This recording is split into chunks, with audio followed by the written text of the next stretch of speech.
So this is what sucks, being limited to a front-wheel drive instead of four-wheel drive. Used to go on just back roads anytime I want. Come back here, everything's fine.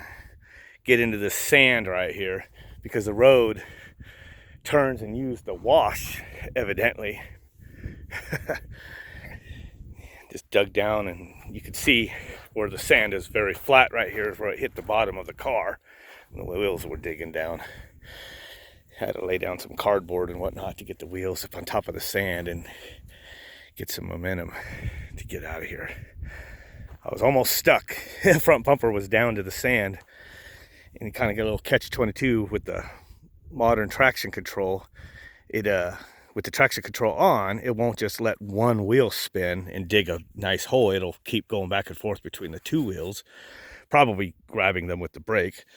But it also limits the power of the engine, so it keeps pulling the throttle off automatically. So, and the transmission's not fast to go between reverse and drive to rock it, so that was a little fun to get the rocking action. So that was pretty limited.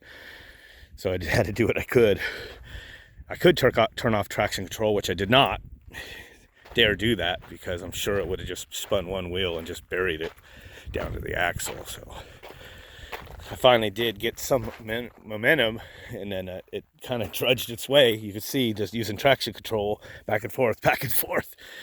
The Escape actually did get me out without getting stuck, but you could see, I mean, just walking on this stuff, it's you sink. It's sand. So this is what, and when you only have, two-wheel drive and you're pushing through sand, the bad thing is even the two wheels that are not got any power to them will, with the weight, will push down in the sand. So like it's extra, a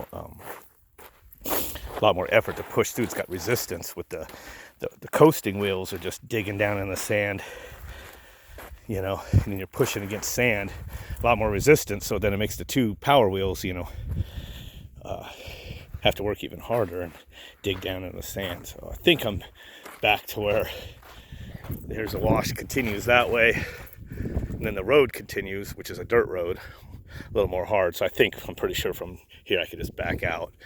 But man, if I would have kept going in the wash, I would have been even further, all by myself, about 30-40 minutes west of Phoenix.